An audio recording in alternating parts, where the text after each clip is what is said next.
Finally পৌঁছে গেলাম বরোদাতে। এখানেই আমাদের গন্তব্যস্থল। এখন থেকে আমার বাপি বরোদা এরকমই ট্রাভেল করতে হয়। তো এখন স্টেশনে আমরা চলে এসেছি। এখান থেকে অটো নিয়ে নেব, কারণ এখান থেকে ক্যাব বুক করলে হয় কিন্তু অনেক লেট করে।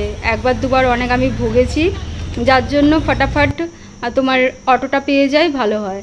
তো দেখে নাও আমাদের গুজরাটের বরোদা, কত সুন্দর শহর, একটা খুব সুন্দর জায়গা। আবহাওয়া একটু বেশি গরম, কিন্তু রাস্তাঘাট গাছপালা পুরো আমাদের কলকাতার টাচ পাওয়া যায় আর কি।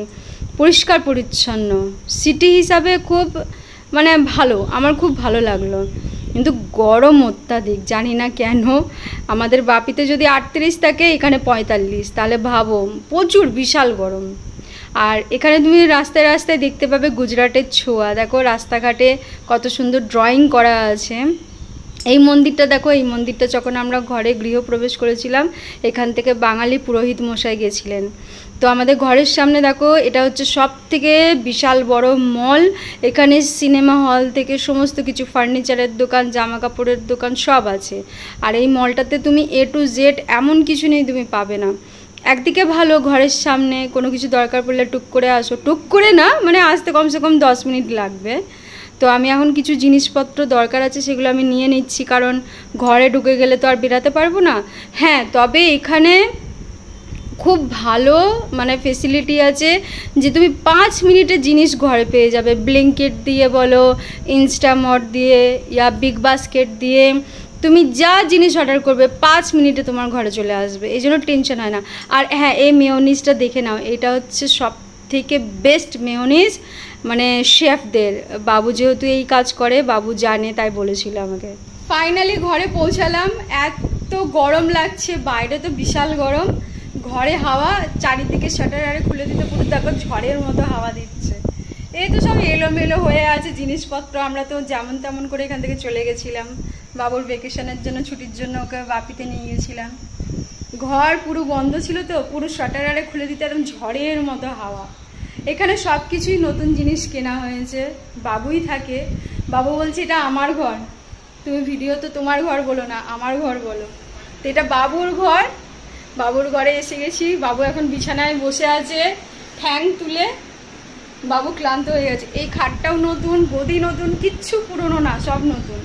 আর এখন থেকে বাবু এখানে, আমি এখানে আসা যাওয়া করতাম, বাবু এবার এখানে একা থাকবে। একা না মানে ওর সাথে একজন বন্ধু থাকবে, কারণ ও একা থাকতে পারছে না বলে, ওই জন্য। কি একা থাকতে পারি।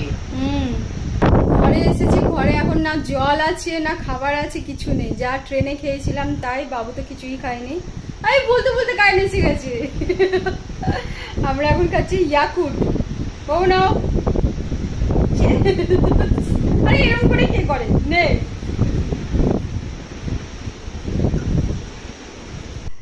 তোমাদের জন্য ভিডিও করবো বলে কত তাড়াতাড়ি সাফ সাফাই করলাম। দেখো ঘরের এন্ট্রিতেই হচ্ছে সোফা সেট, এটা নতুন কেনা হয়েছে।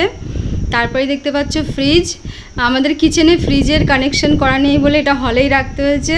এই সামনে একটা ব্যালকনি, আর এখানে হচ্ছে তোমার একটা টিভিটা বড়, আমাদের বাপির থেকেও 43 ইয়া কি কিছু আছে, আমার মনে নেই এখন।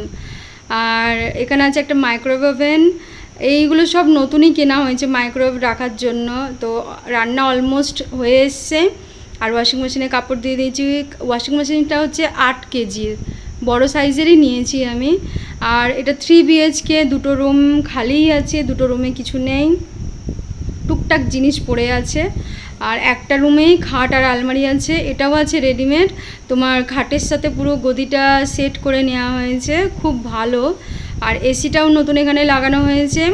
এখান থেকে বাইরের ভিউটা দেখো, জাস্ট অসম। আমার খুব ভালো লাগে এখানে বসে চা খেতে, টাইম পাস করতে খুব ভালো লাগে। তো যাই হোক, ছোট্ট করে তোমাদের বড়দার রুমের ট্যুর দিলাম। আই হোপ তোমাদের ভালো লেগেছে। ভালো লাগলে লাইক করবে। বা